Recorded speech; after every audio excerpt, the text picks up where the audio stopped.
Shalom, graça e paz. Que bom que você está aqui nessa jornada pelo Novo Testamento em 40 dias. E eu convido você para, junto comigo, fazer esta oração. Bendito Deus e eterno Pai, eu louvo o teu santo nome, porque és santo e digno de honra. Eu te adoro, pois és o meu Deus, e peço que glorifiques a ti mesmo na minha vida. Sonda-me e purifica-me de tudo o que te desagrada, em nome do teu Filho amado Jesus Cristo. Perdoa-me, assim como eu perdoo aos outros. Obrigada por sua provisão, proteção e fidelidade na minha vida. E como está dito, tu abres tua mão e satisfazes todo ser vivo com favor. Bendito és tu, ó Eterno, que alimenta a todos. Obrigada por me convidar para uma comunhão diária contigo. Desperta, ó Senhor, aos que dormem. Ensina-me, Senhor, a orar, a curvar-me com alegria na adoração e confessar livremente quaisquer e todos os pecados. Agradeço-te com um coração humilde a orar por mim mesmo e também pelas pessoas, tudo para a tua glória, ó Deus. Ensina-nos a tua palavra, revela-nos a tua santa palavra. No nome de Jesus Cristo eu oro. Amém. Então pega a sua Bíblia e vamos junto nessa jornada pelos Evangelhos Sagrados de Cristo. Então pega a sua Bíblia e vamos junto nessa jornada pelos Evangelhos Sagrados de Cristo. Dia 3. Mateus, do capítulo 13 ao 18. A missão de Jesus Cristo tem o seu objetivo ampliado. A parábola do semeador. A expressão parábola vem do original grego, que significa colocar coisas semelhantes lado a lado para estabelecer comparação, estudo e tirar um ensinamento. Em nossa língua, a parábola é uma figura de linguagem em que uma verdade moral ou espiritual é ilustrada por uma analogia derivada da experiência cotidiana. Naquele mesmo dia, Jesus saiu de casa e foi assentar-se à beira-mar.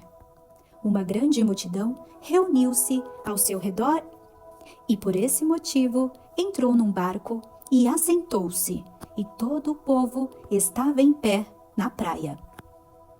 Jesus ensinou-lhes então muitas coisas por meio de parábolas, como esta. Eis que um semeador saiu a semear. Enquanto realizava a semeadura, parte dela caiu à beira do caminho e, vindo as aves, a devoraram. Outra parte caiu em terreno rochoso, onde havia uma fina camada de terra, e logo brotou, pois o solo não era profundo. Porém, quando veio o sol, as plantas se queimaram e, por não terem raiz, secaram. Outra parte caiu entre os espinhos. Estes, ao crescer, sufocaram as plantas. Contudo, uma parte caiu em boa terra, produzindo generosa colheita, a 100, 60 e 30 por 1. Aquele que tem ouvidos para ouvir, que ouça. O propósito das parábolas.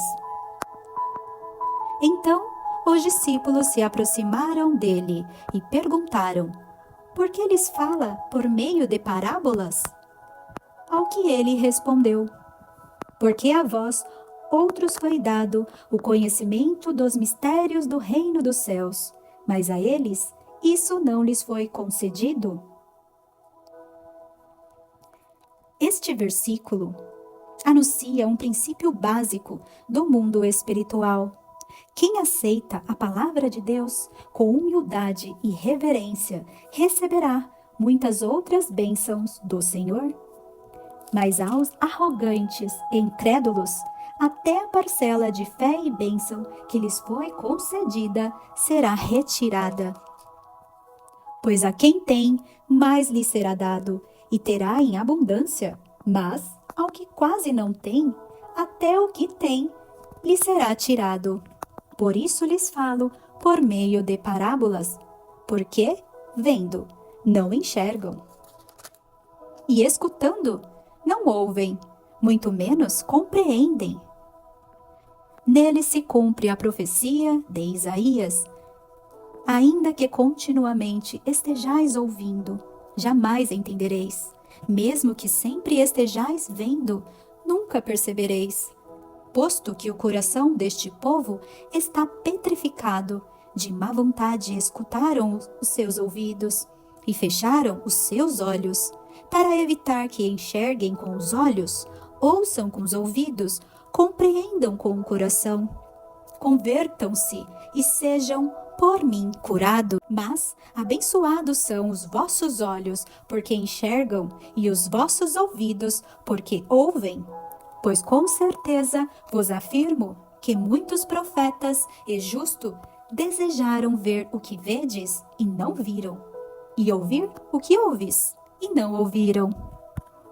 Jesus explica essa parábola. Portanto, atentai para o que significa a parábola do semeador. Quando uma pessoa escuta a mensagem do reino, mas não compreende, vem o maligno e arranca o que foi semeado em seu coração. Estas são as sementes que foram semeadas à beira do caminho. O que foi semeado em terreno rochoso é o que ouve a palavra e logo a aceita com alegria. Contudo, visto que não tem raiz em si mesmo, resiste por pouco tempo. E quando por causa da palavra chegam os problemas e as perseguições, logo perde o ânimo. Quanto ao que foi semeado entre os espinhos, este é aquele que ouve a palavra, mas as preocupações desta vida e a sedução das riquezas sufocam a mensagem, tornando-a infrutífera.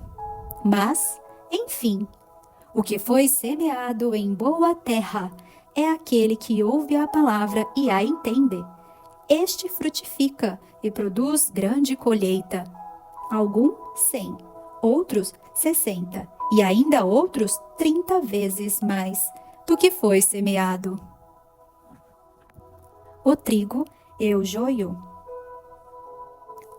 As coisas de Deus não fazem sentido para aqueles dotados apenas de crítica racional. Precisam ser iluminados em sua compreensão espiritual, e isso é dom de Deus. Jesus lhes contou outra parábola. O reino dos céus é semelhante a um homem que semeou boa semente em seu campo. Entretanto, quando todos dormiam, chegou o inimigo dele, lançou o joio no meio do trigo e seguiu o seu caminho. Assim, quando o trigo brotou e formou espigas, o joio também apareceu. Os servos do dono da plantação foram até ele e perguntaram: Senhor, não semeaste boa semente no teu campo? Então, de onde vem o joio? Ele, porém, lhes respondeu: Um inimigo fez isso? Senhor, queres que vamos e arranquemos o joio? Ao que o Senhor respondeu: Não, pois ao tirar o joio, podereis arrancar, juntamente com ele, o trigo. Deixai-os, pois, crescer juntos até a safra, e, no tempo da colheita, direi aos ceifeiros: Primeiro ajuntai o joio, e amarrai-o em feixes para ser queimados. Mas o trigo recolhei-o no meu celeiro. Não devemos nos preocupar em destruir o joio, mas em levar a todos a palavra da graça salvadora de Jesus Cristo. Não devemos nos preocupar em destruir o joio, mas em levar a todos a palavra da graça salvadora de Jesus Cristo. O grão de mostarda. Outra parábola ainda lhes propôs Jesus, dizendo: O reino dos céus é como um grão de mostarda que um homem tomou e plantou em seu campo. Embora seja a menor dentre todas as sementes, quando cresce, chega a ser a maior das plantas e se torna uma árvore, de maneira que as aves do céu vêm aninhar-se em seus ramos. O fermento. E contou-lhes mais outra parábola. O reino dos céus é semelhante ao fermento que uma mulher pegou e misturou em 3 medidas de farinha, até que toda a massa ficou levedada. Todas essas coisas falou Jesus à multidão por meio de parábolas, e nada lhes dizia sem usar palavras enigmáticas, e assim cumpriu o que fora dito por meio do profeta: abrirei em parábolas a minha boca, proclamarei coisas ocultas desde a fundação do mundo. Jesus explica a parábola do joio. Então, Jesus se despediu da multidão e foi para casa. Seus discípulos aproximaram-se dele e pediram: explica-nos a parábola do joio na plantação. E Jesus explicou: aquele que semeou a boa semente é o Filho do Homem. O campo é o mundo, e a boa semente são os filhos do reino. O joio representam o que pertencem ao maligno. O inimigo que semeou o joio é o diabo. A colheita é o final desta era, e os ceifeiros são os anjos. Da mesma maneira que o joio é colhido e jogado ao fogo, assim será no fim desta era. O Filho do Homem mandará os seus anjos, e eles ceifarão do seu reino tudo o que causa tropeço e todos os que praticam o mal. Eles os lançarão na fornalha ardente, e ali haverá pranto e ranger de dentes. Então os justos reluzirão como o sol no reino de seu Pai. Aquele que tem ouvidos para ouvir, que ouça. O tesouro escondido. O reino dos céus assemelha-se a um tesouro escondido no campo. Certo homem, tendo-o encontrado, escondeu-o novamente. Então, transbordando de alegria, vai, vende tudo o que tem e compra aquele terreno. A parábola de grande valor. Da mesma forma, o reino dos céus é como um negociante que procura pérolas preciosas. E, assim que encontrou uma pérola valiosíssima, foi, vendeu tudo o que tinha e a comprou. Os bons e os maus peixes. O reino dos céus é ainda semelhante a uma rede que, lançada ao mar, recolhe peixes de toda espécie. E quando está repleta, os pescadores a puxam para a praia. Então se assentam e juntam os bons em cestos, mas jogam fora os ruins. Assim também ocorrerá no final desta era. Chegarão os anjos e irão separar os maus dentre os justos, e lançarão os maus na fornalha ardente, e ali haverá grande lamento e ranger de dentes. O mestre é um pai de família. Então lhes perguntou Jesus: entendeste todas estas parábolas? Ao que eles responderam: sim, Senhor. E Jesus lhes disse: portanto, todo mestre da lei, bem esclarecido quanto ao reino dos céus, é semelhante a um pai de família que sabe tirar do seu tesouro coisas novas e coisas velhas. O profeta não é honrado pelos seus. Aqui a missão sofre ataques pelos conterrâneos do rei, por Herodes, por escribas e fariseus e saduceus. Havendo terminado de contar essas parábolas, retirou-se Jesus dali. Chegando à sua cidade, começou a ensinar o povo na sinagoga, de tal maneira que as pessoas se admiravam e exclamavam: de onde lhe vem tanta sabedoria e estes poderes para realizar milagres? Ora, não é este o filho do carpinteiro? O nome de sua mãe não é Maria?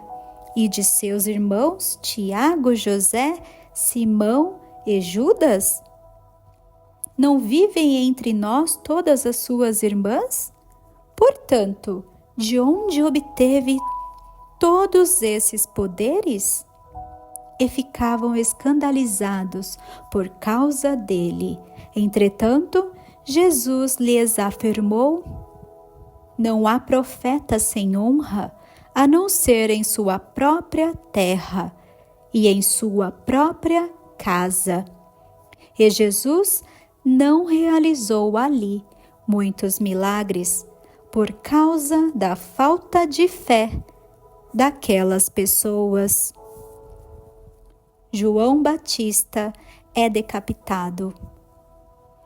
Por aquele tempo, Herodes, o tetrarca, ouviu os relatos sobre os feitos de Jesus e disse ao seu servo: este é João Batista? Ele ressuscitou dos mortos e por isso nele operam poderes para fazer milagres. Porque Herodes tinha mandado prender João, amarrar suas mãos e jogá-lo na prisão. Isso por causa de Herodias, mulher de Filipe, seu irmão. Pois João o havia advertido, dizendo: não te é lícito esposá-la. Herodes, portanto, queria matá-lo, mas temia o povo, pois este o considerava profeta. Mas tendo chegado o dia da celebração do aniversário de Herodes, a filha de Herodias dançou diante de todos e muito agradou Herodes. Por conta disso, ele lhe prometeu sob juramento conceder qualquer pedido que ela desejasse fazer. Foi então que ela, influenciada por sua mãe, pediu: dá-me aqui, num prato, a cabeça de João Batista. O rei ficou angustiado, contudo, por causa do juramento e da presença dos convidados, ordenou que lhe fosse dado o que ela pedira. Então, mandou decapitar João na prisão. Sua cabeça foi levada num prato e entregue à jovem, que a entregou à mãe. Os discípulos de João vieram, levaram seu corpo e o sepultaram, e foram contar a Jesus o que havia acontecido. A multiplicação dos pães. Assim que Jesus ouviu essas coisas, retirou-se de barco em particular para um lugar deserto. As multidões, entretanto, ao saberem disso, saíram das cidades e o seguiram a pé. Quando Jesus deixou o barco, viu numerosa multidão. Sentiu-se movido de grande compaixão pelo povo e curou os seus doentes. Ao final do dia, os discípulos se aproximaram de Jesus e disseram: este é um lugar deserto e já está entardecendo. Manda embora, pois, as multidões, para que possam ir aos povoados comprar comida. Jesus, porém, lhes respondeu: o povo não precisa ir embora. Dai-lhes vós mesmo algo para comer? Ao que eles replicaram: tudo que temos aqui são 5 pequenos pães e 2 peixes.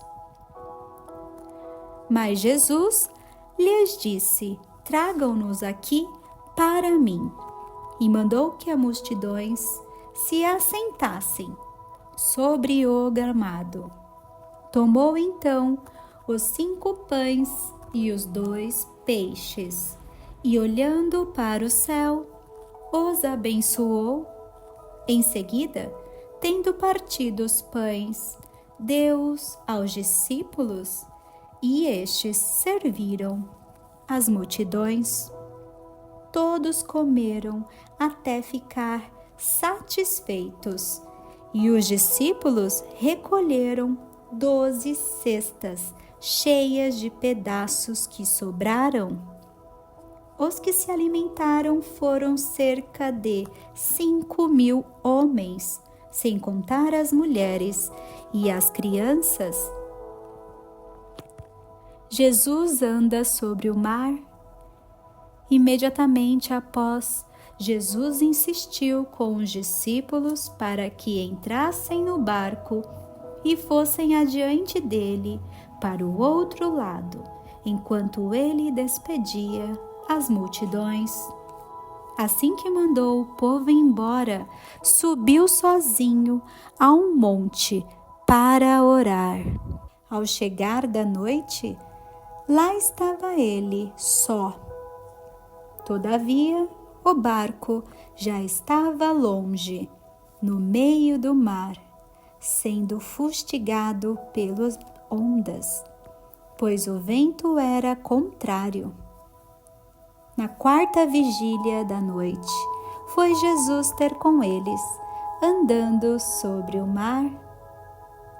Quando os discípulos os viram, andando sobre as águas, ficaram aterrorizados e exclamaram: é um fantasma! E gritavam de medo. Mas, imediatamente, Jesus lhe disse: tende bom ânimo, sou eu, não temais. Ao que Pedro exclamou: Senhor, se és tu, manda-me ir ao teu encontro por sobre as águas. Então Jesus lhes respondeu: vem. E Pedro, deixando o barco, andou por sobre as águas e foi na direção de Jesus. Todavia, reparando na força do vento, teve medo e, começando a afundar, gritou: Senhor, salva-me! Jesus estendeu imediatamente a mão, segurou-lhe e disse: Homem de pequena fé, por que duvidaste? Assim que ambos entraram no barco, cessou o vento. Então os que estavam no barco adoraram-no, exclamando: Verdadeiramente, tu és o Filho de Deus. Depois de atravessarem o mar, chegaram a Genezaré. Jesus curou a todos que o tocaram. Quando os homens daquele lugar reconheceram Jesus, divulgaram a notícia em toda aquela região e lhes trouxeram todos os enfermos. Suplicavam então a ele que ao menos pudessem tocar na borda do seu manto, e todos os que nele tocaram ficaram plenamente sãos. Jesus, as tradições e a lei. No capítulo 15, vemos que fariseus e escribas, vindos de Jerusalém, foram até Jesus e questionaram: por que os teus discípulos transgridem a tradição dos anciãos, visto que eles não lavam as mãos antes de comer? Ponderou-lhe Jesus: e por que transgride vós também o mandamento de Deus, por causa da vossa tradição? Pois Deus ordenou: honra teu pai e a tua mãe, e ainda: quem amaldiçoar seu pai ou a sua mãe, seja punido com a morte. Contudo, vós dizeis que se alguém dizer a seu pai ou a sua mãe, oferta é ao Senhor e ajuda que de mim devias receber, esse jamais estará obrigado a honrar seu pai ou sua mãe com seus bens. E assim invalidastes a palavra de Deus por causa da vossa tradição. Hipócritas, bem profetizou Isaías sobre vós, denunciando: este povo me honra com os lábios, mas seu coração está longe de mim. Em vão me adoram, pois ensinam doutrinas que não passam de regras criadas por homens. Então, Jesus conclamou a multidão a aproximar-se e pregou: ouvi e entendei.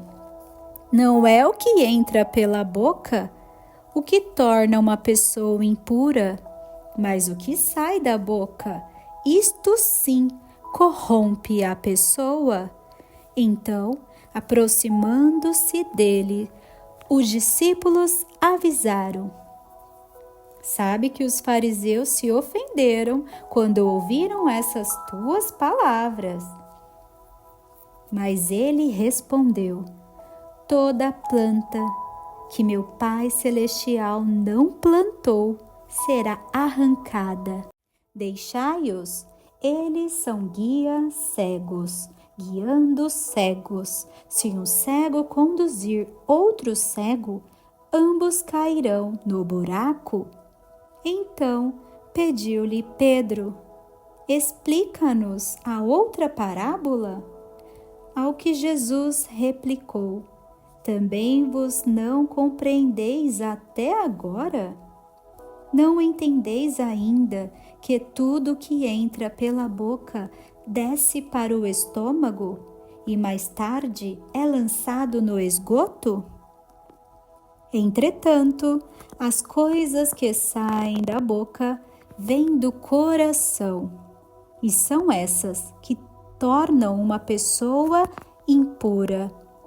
Porque do coração é que procedem os maus intentos, homicídios, adultérios, imoralidades, roubos, falsos testemunhos, calúnias e blasfêmias.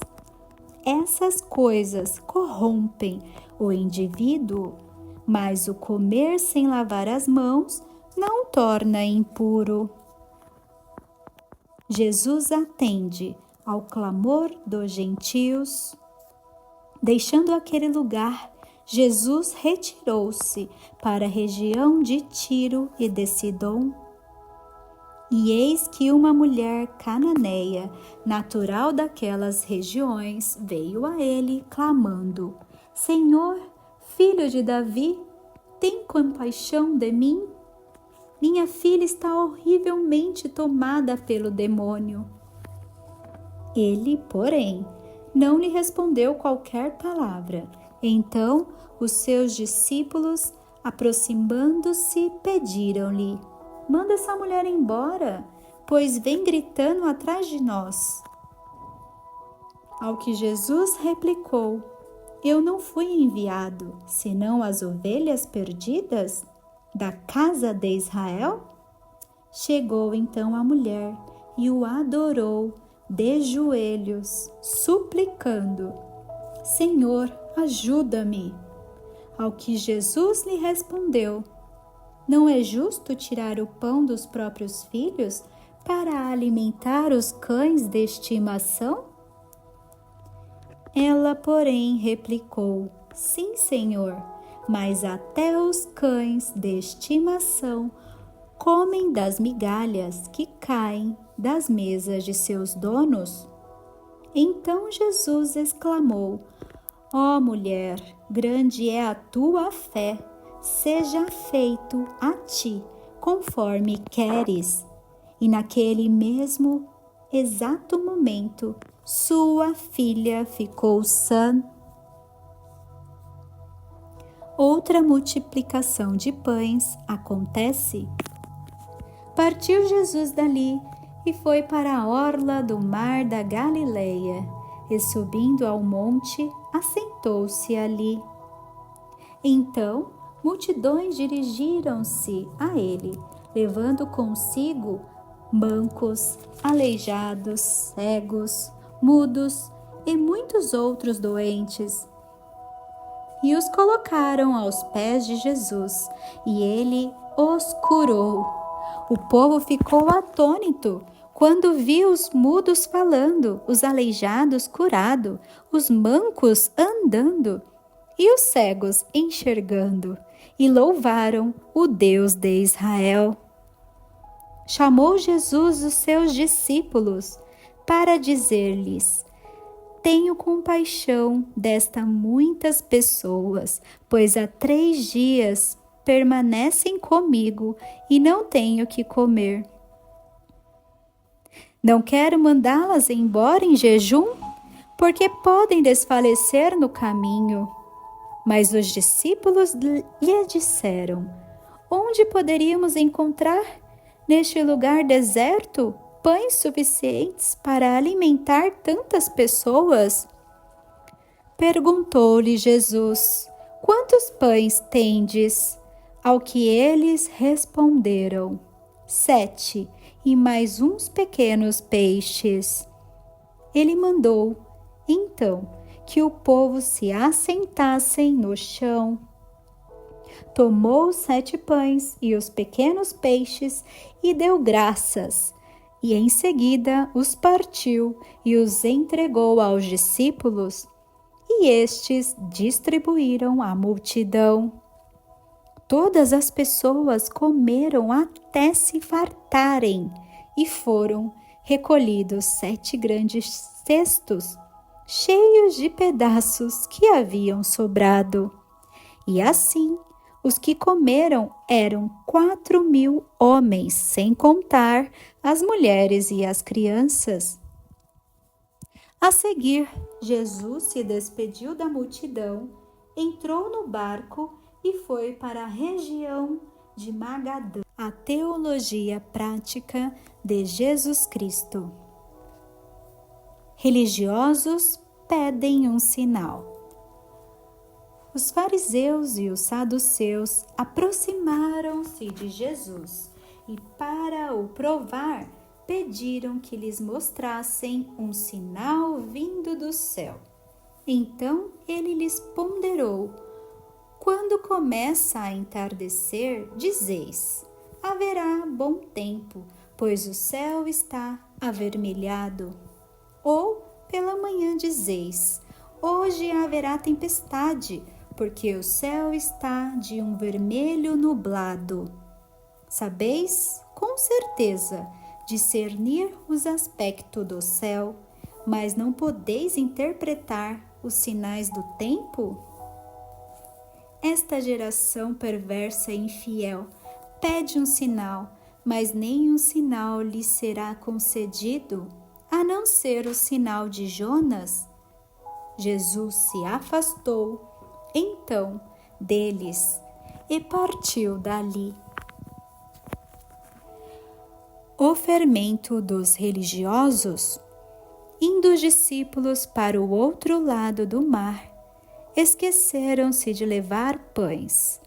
E Jesus lhes falou: estejais alerta e acautelai-vos do fermento dos fariseus e saduceus. Entretanto, eles discutiam entre si, dizendo: é porque não trouxemos pães.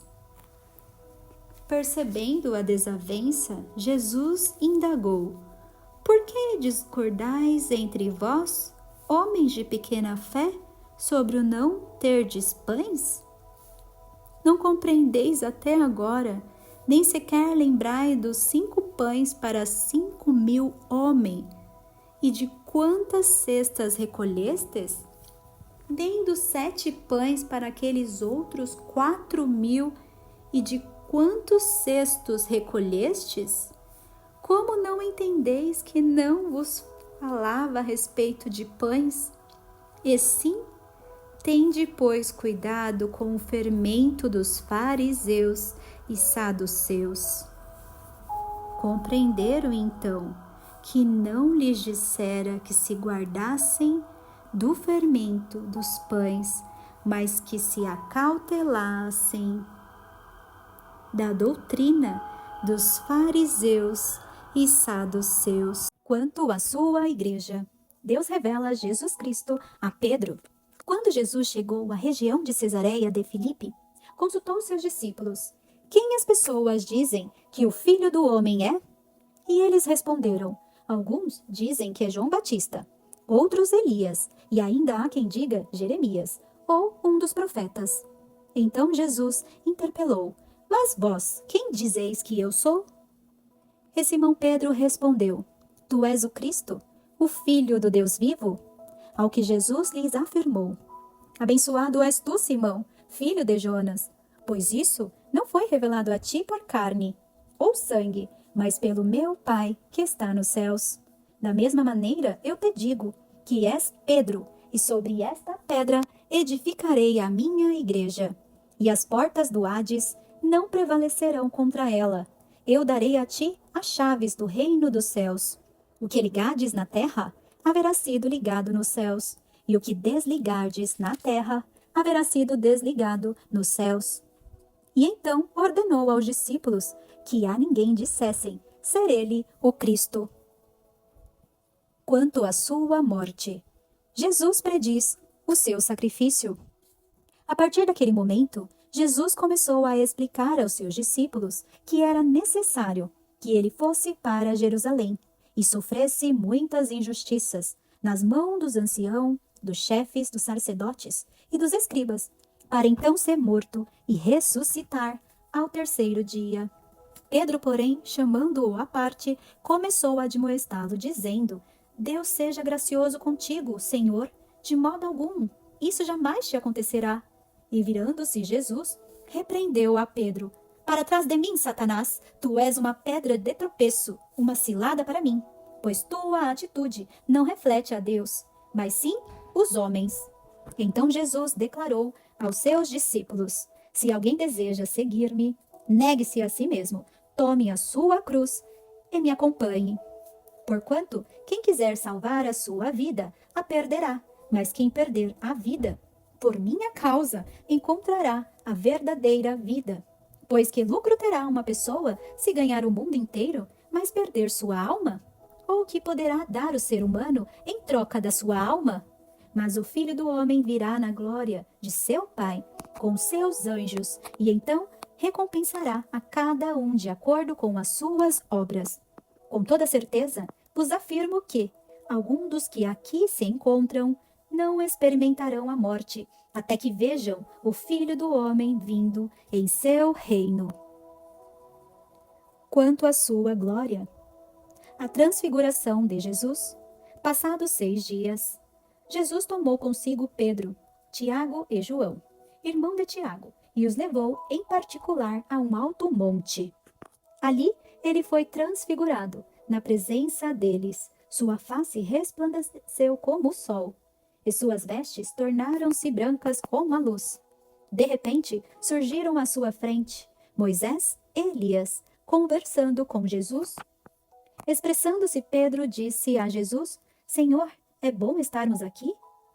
Se desejares, farei aqui 3 tendas, uma para ti, uma para Moisés e outra para Elias.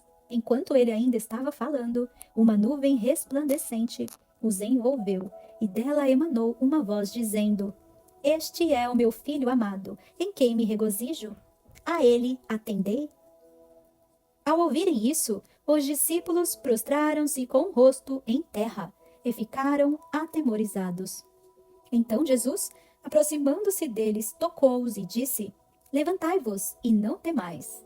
Ao erguer os olhos, a ninguém mais viram, senão somente a Jesus. Enquanto desciam do monte, Jesus lhes ordenou: A ninguém conteis a visão que tiveste, até que o Filho do Homem ressuscite dentre os mortos. E os discípulos lhe perguntaram: Então, por que os escribas ensinam que é preciso que Elias venha primeiro? Ao que Jesus lhes respondeu: Elias, com certeza, vem e restaurará todas as coisas. Eu, todavia, vos afirmo, Elias já veio, mas eles não o reconheceram e fizeram com ele tudo quanto desejaram. Da mesma forma, o Filho do Homem irá sofrer nas mãos deles. Os discípulos entenderam, então, que era a respeito de João Batista que ele havia falado. A cura do menino possesso. Ao chegarem onde se reunia a multidão, um homem aproximou-se de Jesus, ajoelhou-se diante dele e clamou: Senhor, compadece-te do meu filho, pois tem sofrido horrivelmente com ataques epiléticos. Muitas vezes cai no fogo e outras tantas na água. Apresentei-o aos teus discípulos, mas eles não conseguiram curá-lo. Então Jesus exclamou: Ó geração sem fé e perversa! Até quando estarei convosco? Até quando vos terei de suportar? Trazei-me aqui o menino. E Jesus repreendeu o demônio. Este saiu do menino, que aquele momento em diante ficou são. Então os discípulos chegaram-se a Jesus e em particular lhes perguntaram: Por qual motivo não nos foi possível expulsá-lo? E ele respondeu: Por causa da pequenez da vossa fé. Pois com toda a certeza vos afirmo que se tiverdes fé do tamanho de um grão de mostarda, direis a este monte: passa daqui para o acolá, e ele passará, e nada vos será impossível. Contudo, essa espécie só se expele por meio de oração e jejum. Quanto à sua traição, Jesus prediz novamente seu martírio. Ao se reunirem na Galileia, compartilhou com eles, dizendo: O Filho do Homem está prestes a ser entregue nas mãos dos homens. Eles o matarão, mas no terceiro dia ele será ressuscitado. Então, profunda tristeza abalou os discípulos. Quanto aos impostos, Jesus paga o imposto secular. Quando Jesus e seus discípulos chegaram a Cafarnaum, os cobradores do imposto de 2 dracmas abordaram a Pedro e questionaram: O vosso mestre não paga o imposto das 2 dracmas ao templo? Sim, paga, respondeu Pedro. Mas quando ele entrou em casa, Jesus se antecipou e perguntou-lhe primeiro: Simão, qual a tua opinião? De quem cobram os reis da terra impostos e tributos? Dos seus filhos ou dos estranhos? Dos estranhos, respondeu Pedro, ao que Jesus concluiu: Logo estão os filhos livres dessa obrigação. Entretanto, para que não os escandalizemos, vai ao mar, lança o anzol, e o primeiro peixe que fisgar, tira-o, e abrindo-lhe a boca, acharás um estáter. Retira aquela moeda e entregue a eles para pagar o meu imposto e o teu também. O capítulo 18 de Mateus fala quanto à humildade e que devemos alimentar uma fé pura e simples. Quem é maior no reino? Naquele momento, os discípulos aproximaram-se de Jesus e perguntaram: Quem é o maior no reino dos céus? E Jesus, chamando uma criança, colocou-a no meio deles e disse: Com toda a certeza, vos afirmo que, se não vos converterdes e não vos tornardes como crianças, de modo algum entrareis no reino dos céus.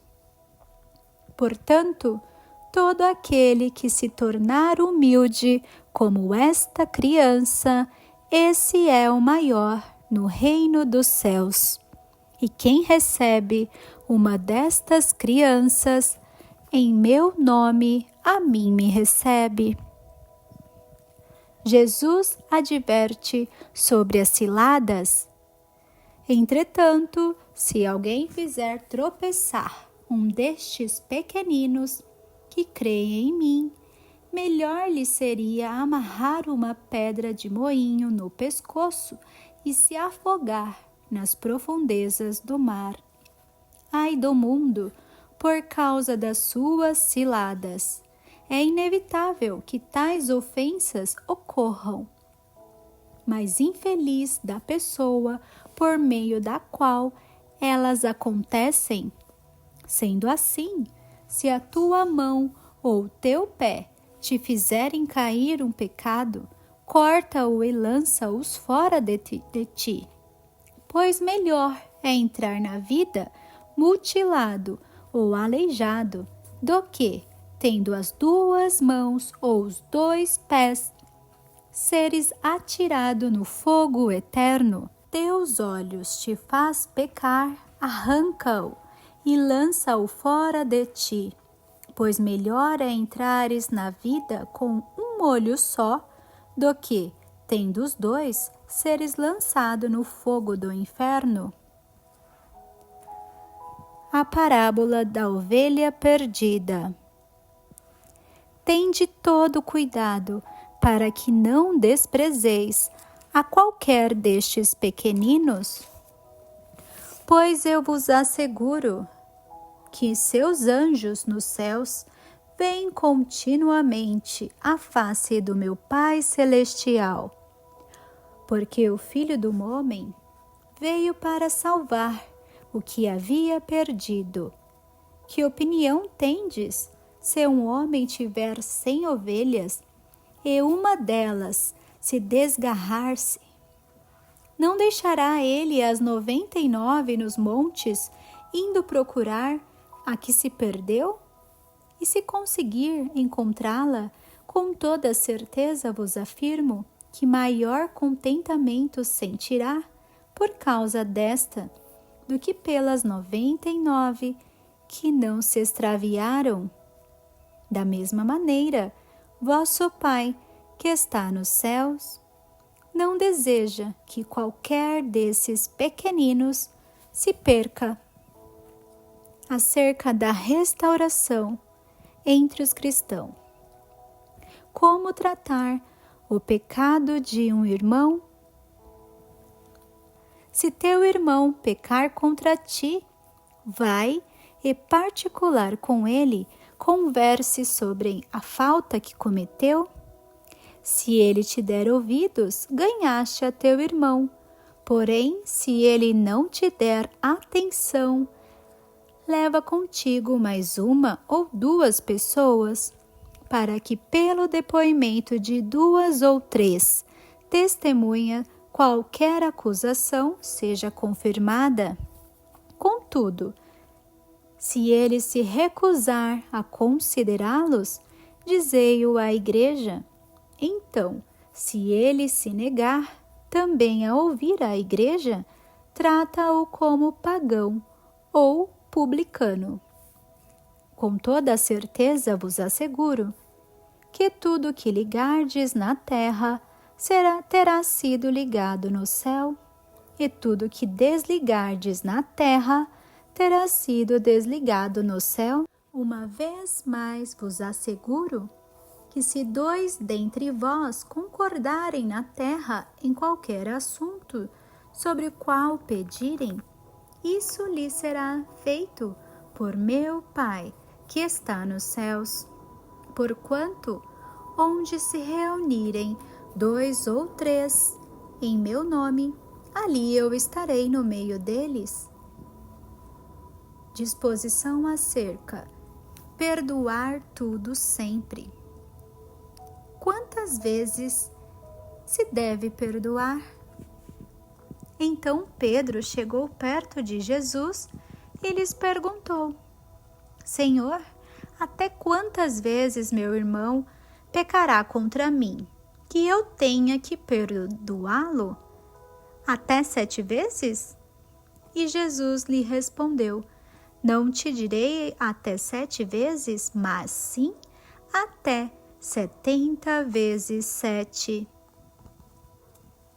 É possível discordar e viver em comunhão, respeito e cooperação no reino. Com essa expressão matemática e filosófica, nos mostra o infinito que devemos perdoar os nossos irmãos.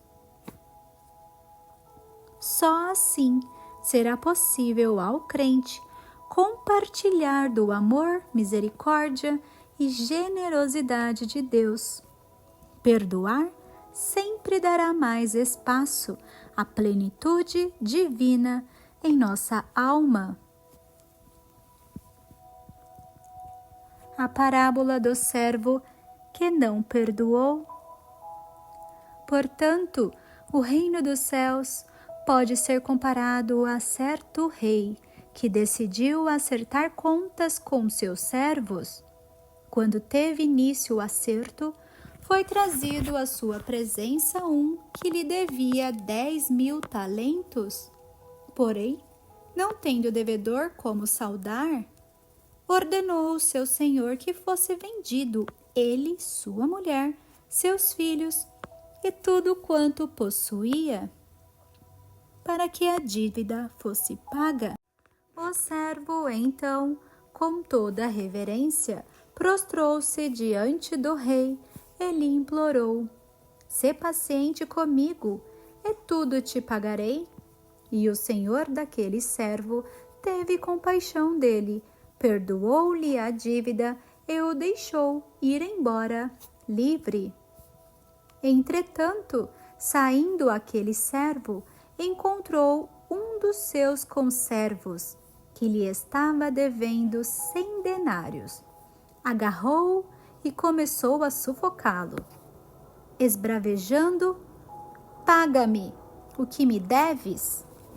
Então o seu conservo, caindo-lhe aos pés, lhe suplicava: "Sê paciente comigo, e tudo te pagarei." Mas ele não queria acordo.